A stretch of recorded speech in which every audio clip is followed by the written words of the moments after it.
This weekend's Super Bowl matchup between the Seattle Seahawks and the New England Patriots features a number of former Tampa Bay Buccaneers.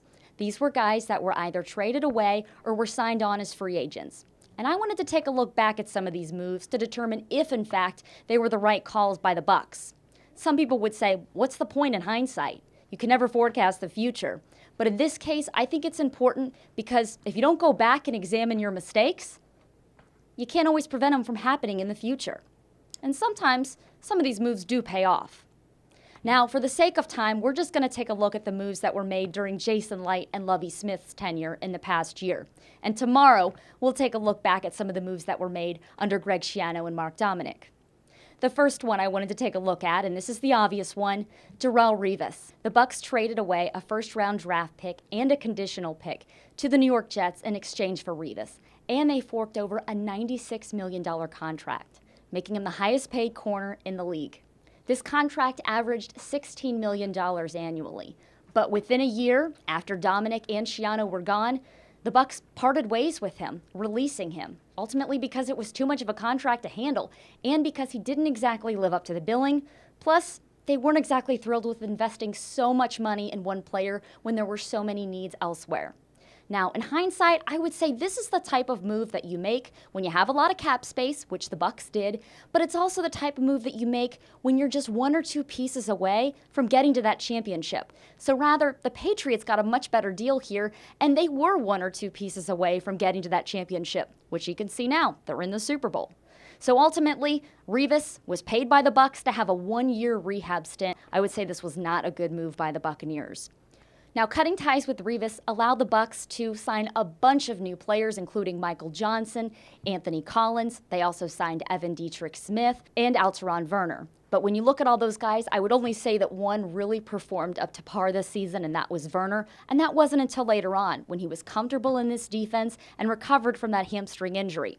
I think Johnson could be on his way. He had a lot of injuries this year, and I think with a good, strong offseason, a more of a comfort level in this system, he can possibly return back to that player that he was just a few years ago when he had a double-digit sack season. But as far as I'm concerned, though, they parted ways with Revis. He might not have been a good fit for this system, but what did you really get in return?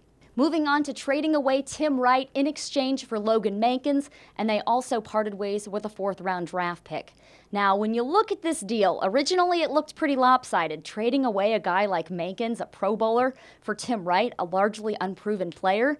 But as far as I'm concerned, Mankins didn't really perform that well this year. Now, the entire offensive line was a catastrophe in and of itself, but when you look at the amount of money that Mankins was owed, he was the second highest paid player by the Patriots. He was a $10.5 million cap hit. He comes over to the Bucs, and that offensive line still continued to struggle.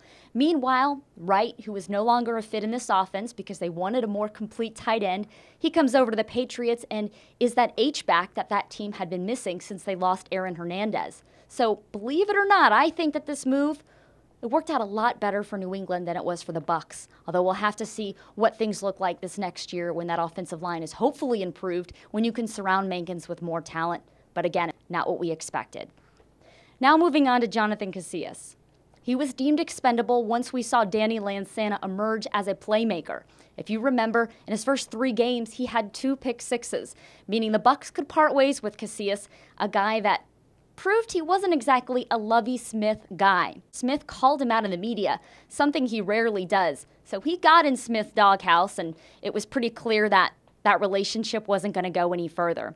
Plus, in Casillas' case, he wasn't exactly able to perform up to the expectations of a starter. And that's not necessarily a knock on him. I think he did some good things, but they really needed a guy who could make those types of plays on the ball, and Lansana did that.